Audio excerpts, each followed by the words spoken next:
Hey, how's it going? It's Lee Halliday, and in my channel I create tutorials on React, JavaScript, and I'd love to have you subscribe if you're not already. Today we're going to touch on something that I typically don't cover, and that's an algorithm. We're going to be learning how to do a binary search in JavaScript. What is a binary search? It's an efficient way to find a value inside of an array.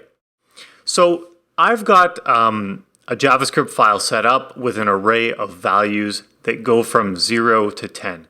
So that would be 11 elements, right? Starting at 0 all the way up through 10. And for binary search to work, they have to be sorted in the right order. I've set this up so it's already sorted, but let's get started.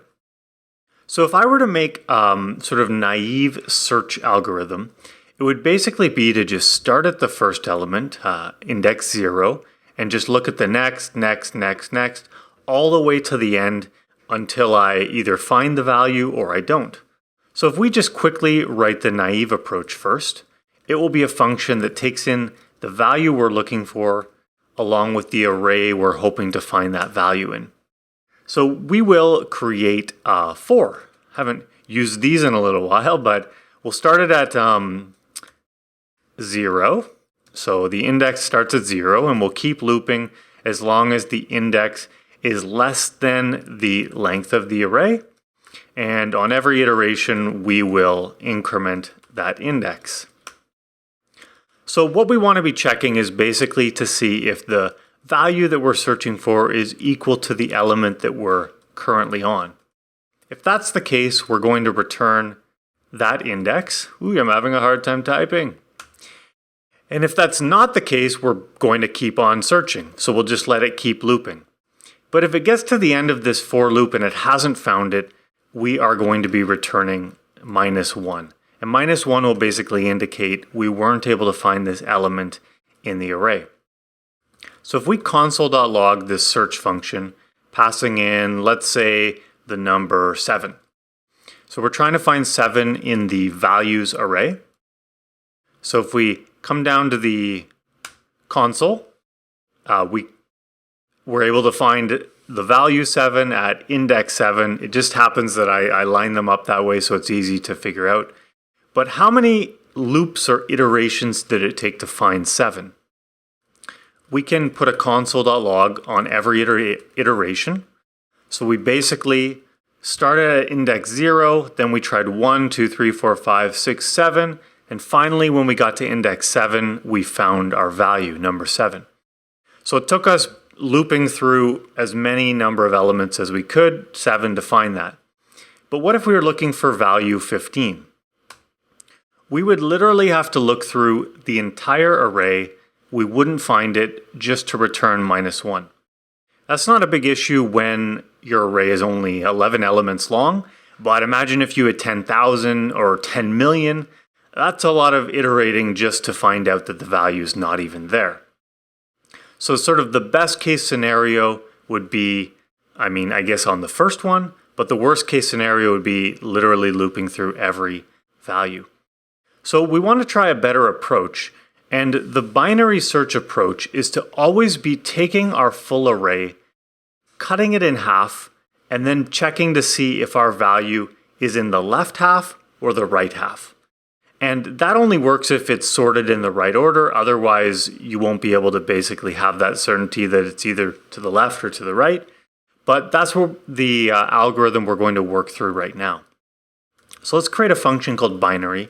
It will also take in the same arguments, the value we're searching for, and the array that we're searching that value for in.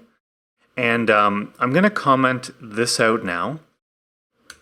And so with binary search, you're always dealing sort of with the lower limit. So this would be the 0th element, and the upper limit would be the 10th element here. So we'll say let lower equal 0, because that's always sort of the starting point in an array. Let the upper be the array length -1. There we go. So that would be 11 -1 would give us the 10th element, which gives us this one here.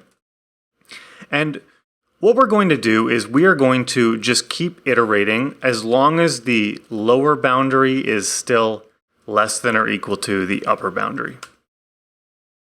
So if we get to the end of this and we still haven't found it, we're going to return -1 again. That indicates we weren't able to find the value in our array. So what do we want to do on each iteration? What we want to do is basically take the lower, so 0, the upper 10, and we want to check the value that's right in the middle of that, so the 5th one. So we'll first get that index set up. So the middle will be equal to our lower plus the, we're going to round down in this case, because if you've got, let's say 9 elements, what's half of 9 is 4.5. In that case, we're going to check on the 4th element. And so what we want to do is figure out how many elements are between the upper and the lower. So we'll do upper minus lower. So this would give us 10 minus 0, which is 10. And we'll divide that in 2, which gives us 5. So that would be 0 plus 5 gives us the middle element of 5.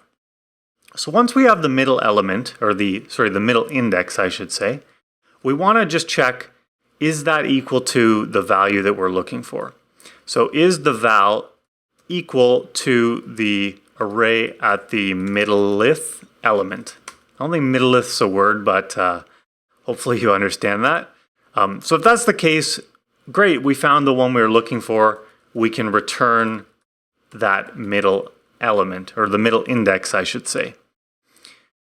But here's where it gets complicated. Not that complicated, it's 2 if statements we're going to cover. We didn't find it in the middle, so that means it's either on the left side of the middle or the right side of the middle. So the first case we can handle is when our value is less than the one located at the middleth element. If that's the case, we need to basically stop looking through this whole array, and we can now shift our focus to the elements on the left side of the middle, because we know it's either in this side or it's not in the array at all. So if that's the case, we're going to reset our upper limit to basically be this one to the left of the middle. So we will say upper is now equal to the middle minus 1 to shift it to the left of that. Else must mean that our element is either on the right side of the middle one or it's not there at all. So we want to set the newer lower limit to be this element here, which would be middle plus 1. So with that in case, it's let's walk through a few scenarios. So we'll do console.log. We're going to do the binary search. What should we search for? Let's say 7 in our values. So if we run this, we get back 7, but that's not super useful. We want to know how many iterations or how efficient was it to find the value we're looking for. So why don't we just put a simple console.log here that says try, it's trying to find the element, and we'll count how many times we see that try show up. So with 7, it took us 4 tries to find the number. Now if you remember in the old approach, it actually took us 7 tries to find the number. So 4 is not so bad, it's more efficient. If we change it to 10, which is the last one, it also only took us 4. How is that possible? In the old approach, the sort of naive one, it would have had to loop and iterate 11 times to find that. So how did that work? So we're trying to find 10 here, right? So if we start, we cut it in the middle. Is 10 equal to 5? No, it's greater than. So now we shift our focus to these elements. We cut it in the middle, so we look at 8. Is it equal? No, it's greater. So we shift it to the right. We're here. There's not really, there's no middle between 9 and 10, but you remember we took the floor. So the lower one, we round down.